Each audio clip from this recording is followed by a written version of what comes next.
You're listening to a free audio download from Venue Cymru's International Concert Series. The BBC National Orchestra of Wales paid a second visit this season, bringing to life the ancient story of 1001 Nights in Rimsky-Korsakov's Scheherezade, plus Max Bruch's ever-popular first violin concerto. Before they went on stage, we caught up with guest conductor Nicholas Collon and violinist Chloe Hanslip. Nick, if we could start with you. You're involved with all kinds of orchestras, working on the really big stuff like symphonies and operas, yet you also work with contemporary music and also early music with the Academy of Ancient Music. Does this reflect a love of all kinds of music? Is it something that you're interested in all of them? Yeah, I suppose so. I mean, I do quite a varied repertoire of all sorts of music of all sorts of ages. I've always been interested in all sorts of music, and it's nice not to be pigeonholed. I think that variety, that sense of different types of repertoire is really important. I'm sure Chloe would say the same in terms of keeping things fresh, because you learn so much from doing one style or form of music that can influence another style or form of music. So yeah, it's nice to keep things varied. You are the founder and principal conductor of the Aurora Orchestra. Is there some ideal that the orchestra unites behind, or some objective that you want to achieve? Yeah, well, this is my own chamber orchestra in London that we set up 10 years ago. I suppose the idea of Aurora really is to open up the concert hall, open up the kinds of music that we might play and the way that we can perform it, and be adventurous, really. Be adventurous with the chamber orchestral repertoire, which is quite a challenge, but is really essential, I think, particularly in London, just to make sure that as many people can engage with this amazing repertoire that we have as possible. So yeah, it's opening doors. Chloe, can we move on to you? You made your proms debut at just the young age of 14. So how was that? Was it daunting at all? It was amazing. I mean, to be able to have the opportunity to play in something, you know, like the proms was just phenomenal. It wasn't the first time I played at the Albert Hall, so I think that sort of helped me a lot, because I knew what to expect when I walk in. I mean, you walk in and it's this humongous space. But it's a very warm and a very sort of embracing space as well. So it was, I played the Waxman Carmen Fantasy. I remember it was the Blue Peter prom, and I loved it. I really did love it. I probably was a little bit daunted as well, but I was trying not to focus on that too much. Did you struggle to fit in all your schoolwork that presumably was going on at the same time? I was home educated from the age of 10. So I sort of did everything privately. I did a couple of GCSEs and an A-level sort of a year from the age of 11, and sort of by the time I was 15 I'd done most things that I wanted to do in that respect. But I still, I mean, I'd like to think that I haven't stopped learning. I still try, I still read, you know, a lot of books about a lot of different subjects, and but at the time I was very much, I was home educated. I did go to school at first, but it just sort of didn't work because I was living in Germany, and I was studying in Germany, and so sort of it was just easier if I was home educated. Yeah. So you're doing Bruch's first violin concerto tonight, which you also did last night, I believe. So do you prefer doing that, kind of doing one piece and then the next night again, or to work with the orchestra, or do you prefer that kind of to be doing different things each night and having? I enjoy both. I mean, it's wonderful to be able to actually work and to sort of develop the way of playing it with an orchestra, conductor, and sort of try to maybe try slightly different things in each concert. But it's also nice to keep repertoire fresh. And I mean, for example, at the moment I'm also doing Sibelius Violin Concerto and the Red Violin Concerto and various other pieces as well. And it's nice to have that. It very much focuses the mind, I think. But I enjoy both aspects. And Nicholas, with you, do you prefer to develop some kind of idea of a piece over, say, a tour? Well, we've done, this is our 4th concert in North Wales. So we did one programme twice, and then this programme that you'll hear twice, last night and today. That feels about right. you know, doing it twice but then moving on to something new. But it's lovely to be able to repeat a concert because you never know what's going to happen the first time you perform with a new orchestra. That kind of repertoire, you know, you'll only know once you've done it, and then you're able to work on a few things, iron out a few problems, and hopefully, yeah, try something new.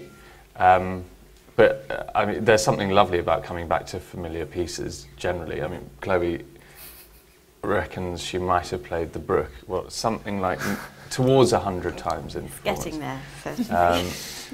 And that gives you a... Actually, Chloe and I did it a couple of years ago. We were trying to remember when, but we're not sure, with the London Philharmonic Orchestra in London. But it sort of means that you have that total foundation stability to be able to, you know, you're not at all worried about, can I memorize this? You know, will I have a memory slip, or will something happen with my fingers? Well, maybe you are. I'm putting it into your mouth, but you know what's going to happen when you play this piece. So it means that you can experiment in other ways and find little new interesting corners in bars that you never knew had them, or suddenly you'll find a bit of interaction with an oboist or flute player that didn't happen with another orchestra. So it's a really nice thing to be able to do that. You're performing one of the most popular concertos of today's repertoire, but you've done recordings of much lesser known composers such as Thhe, Violin and Benjamin Godard. Nicholas, you've done a number of recordings of new music as well. What's your driving force behind these things that are maybe a little bit off the norm, or a little bit out of the popular? Well, I adore the Bruch concerto. Always have done, actually, but as I said to Chloe yesterday, only when it's played well, which she does, because I have done it not played well. And then it's because it's a well-known piece, it becomes something that you'd rather sort of eat your hand than you know, sit there in the performance trying to get through a thing that everyone knows really well. What I love about contemporary music or new music is that no one knows it, or very few people know it, so it's a voyage of discovery for everyone involved, for the performance, for the audience. Sometimes that's hard, sometimes that's amazingly rewarding, and I think it's incredibly important, because if we weren't interested in new music and commissioning new music, there would be no future of music. We can't just be stuck with the wonderful music that we have over the last 300 years. We have to aim to carry that tradition onwards. Yeah, definitely. Chloe, what about your recordings, going a bit off the path with... Although I'd say Bazzini and Violin were both sort of the particularly virtuosic music that comes out. Yes, yes, they are, and they're not really known at all. And well, some Violin concerti on the fifth one and the fourth one, especially, are well known. But the ones that I did 1 and 2 are less well known. And I think they deserve to be heard, and they're wonderful pieces. The slow movements in particular are incredibly touching, and really beautifully written, actually. And I think it's so interesting to be able to do pieces that aren't well known. I mean, the Bruch, I recorded the Bruch when I was 14, but I recorded it with the third violin concerto, which is totally different. It's quite a bit longer. It's a little bit more serious, I would say. It's sort of...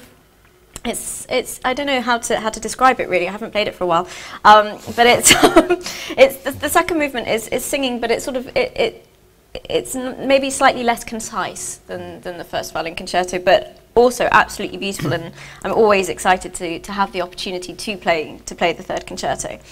But yes, I just enjoy doing pieces that are slightly less well known alongside pieces that are still well known. Well, I'm glad you brought it up, because that was going to be my next question, was whether you could find any real contrast between the two. Oh, right. Big concerto, which is great. For those of you that don't know, there are 3 violin concertos by Bruch, and then there's the Scottish Fancy, and then there's a whole host of much smaller single movement works that are really quite interesting. The second concerto, people like Menuhin have seemed to come across, so maybe this is something for... I haven't done it yet, but maybe at some point I shall do. But just looking at the score, the first and third, the third seems much more demanding on the violinist. There's much more double stops and things throughout. In fact, there are points where the violinist actually plays almost like a reduction of the rest of the things going on, which is quite tricky, you know, quadruple stops and so on. What about the first concerto? What kind of sense? What's your impression? A very broad. Well, I adore Bruch's music. I actually don't know a huge amount of it. Not that much is played. I only know the first violin concerto and the Scottish Fantasy a bit. But I suppose it's in the mould, the closest sort of contemporaries of a little bit post Mendelssohn, that sort of dreamy, amazingly elegant, lyrical, beautiful second movement, which so many people know, with a gorgeous tune. The first movement is actually quite, it's quite turbulent, it's quite dramatic, again, in a similar way to the Mendelssohn concerto. And the third is just brilliant, sort of rustic, folky fun. Orchestration is beautiful, very subtle. The dimensions and the structure of the piece just feel totally perfect. Never feels that anything goes on for too long, or you know, the overarching narrative of it works beautifully well. So it's a piece I really, really enjoy doing, as I said, with a great violinist. Well, I'm glad you brought up a sort of sense of perfection that you feel, everything's solidly in place. Bruch spent at least 3 or 4 years trying to put this piece together, and he was in touch with all the great violinists like Ferdinand David, who of course worked with Mendelssohn on his concerto, and his student Joseph Joachim, amongst other people. And, you know, there was a previous premiere about 2 years before the final version actually came out, but he was really unhappy with the results. So my question would have been, and perhaps Chloe, maybe, from your perspective, do you feel like everything seems to fit into place, or do you feel like there's more that could be worked out? No, I think it absolutely does. It absolutely does fit into place. So it has everything you could really want as a violinist. It has the possibility to really sing and to really delve into the depths of the violin and of the soul in a way. But it also has the virtuosity and the opportunity to sort of to, I suppose, show off a little bit and to just really play around with the orchestra. There's wonderful moments where, you know, I'm accompanying the orchestra, and to be able to have that possibility as well is always wonderful. So no, I think it's a beautiful concerto, and I do love playing it. I love it more and more as I get older. Yeah. If I were to say that Bruch really struggled earlier on, I say with the competition to start off with, but with deciding whether to call it a concerto or a fantasy, would that change any of your perspectives? If we were to call it a fantasy now? No, I don't think so. No, I mean, it's I suppose the interesting thing is that the first and second movements move together. There's no break between them, and then actually what we do, which is what most people do, is go straight on into the last movement after the end of this beautiful second movement. So in a way, it's almost like one continuous movement, but it's absolutely concerto. It feels it's the same dimensions again as the Mendelssohn concerto. So no, I don't. Yeah, there's fantasy and imagination there, but it's very much in the concerto mould. Yeah, sure, it's tricky. So I'm not trying to give you a serious grilling now as a Bruch scholar. Ladies and gentlemen, this is your chance now to ask our two guests any questions you might have. And don't forget, they're also playing Rimsky-Korsakov's Scheherezade as well later on. The question I want to ask is, when the orchestra is moving from one venue to another and different halls, I wonder how you handle different acoustics of the venues, because, for instance, we went to a splendid concert in Bangor on Friday, and the acoustic in that place is very, very different from the one here at Venue Cymru.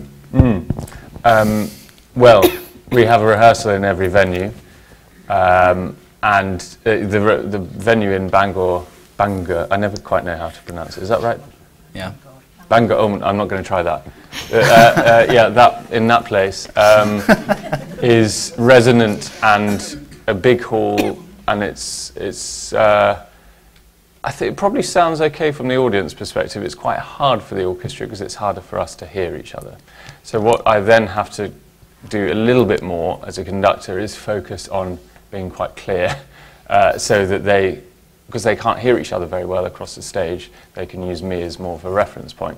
Whereas in here, it's much, much drier acoustic, which in turn has advantages. People can hear each other very clearly, but of course it's not quite so nice to play, because when you know, make a sound, you hear the sound stop immediately. It's always nice to be able to release some sound and for it to sort of sing its way to the audience.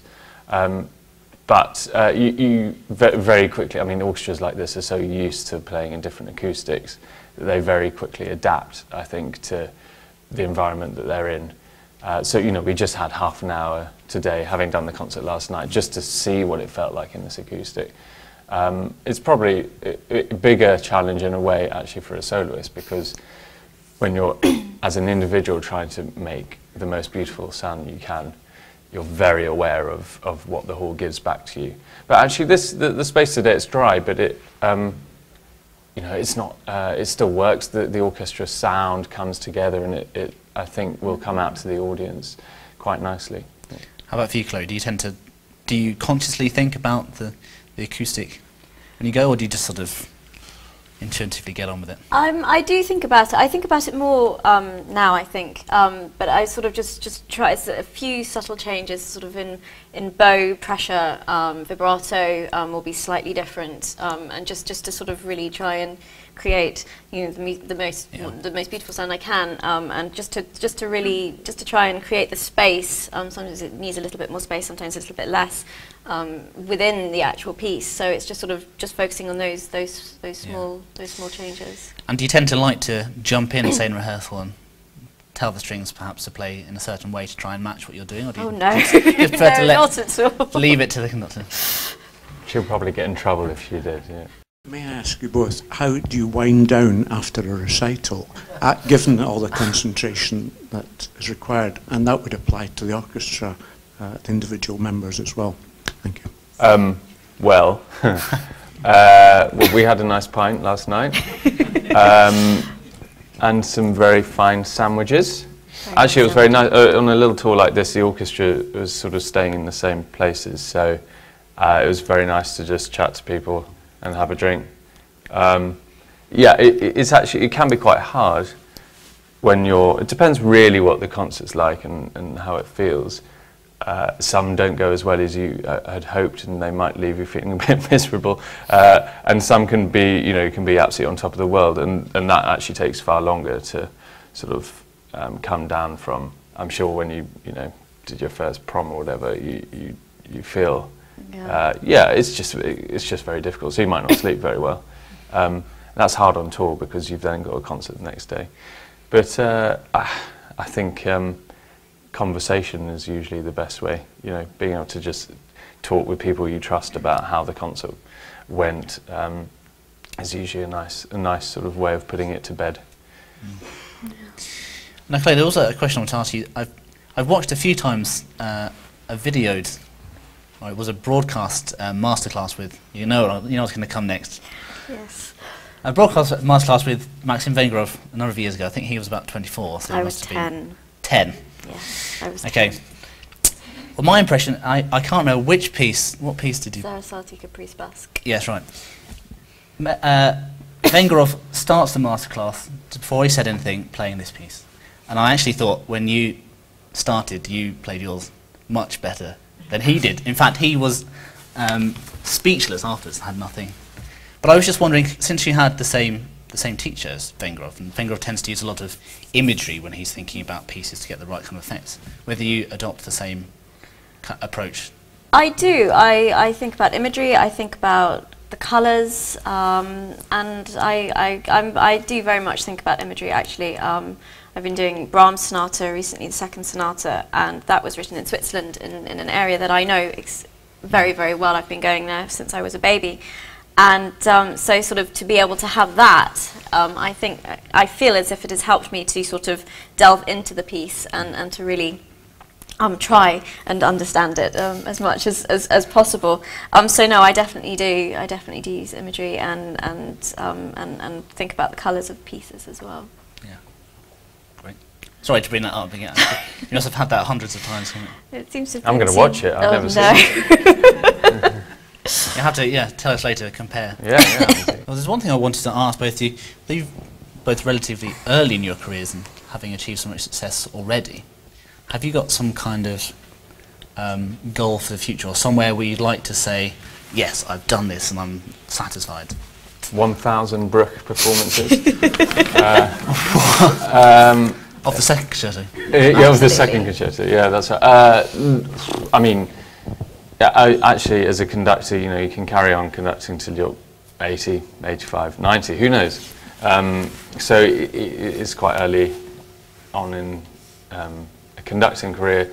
I think there are various things I'd like to do, certainly, in terms of positions I'd like to have with orchestras, or as even music director of an opera house as well at some point. But you just, there's another 50 years of it or something, hopefully. So you just take each step as it comes, I think. And for you, Chloe? Yeah, I mean, I've been incredibly fortunate with the things that I have already been able to do, and just to be able to carry on doing what I'm doing and being able to make music with wonderful people and wonderful musicians, and to just carry on learning. And we'll see what happens, really. So, hopefully for many more years. And the one final question we always like to ask our guests is whether you have any advice for fellow young musicians, if you can. Go on, Chloe.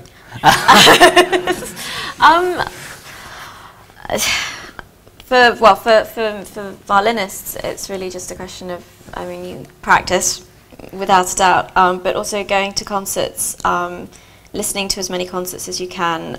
When you're learning a concerto, to really study the score and to really know what's going on in the orchestra as well, not just to know your own piece, but to know the whole shape and the whole score, and to enjoy it and to love it, and just to go to as many concerts as you can, to talk to as many people as you can. Back to you. Beautifully said. No. I mean, I think doing it for the right reasons is so important, and not worrying about the trappings of career, and when you get to a certain level, how you're doing, comparing yourself to other people, trying to sort of promote oneself. All those things should remain secondary to just remembering why you're stepping up and doing a concert. Whether it's as an amateur musician or a professional musician, whatever, just always reminding yourself that it's because you absolutely adore music as an art form. Well, thank you. Well, ladies and gentlemen, thank you very much for coming along and bringing your questions, and please join me in thanking our two guests for coming along. For more information, please see our website www.venuecymru.co.uk.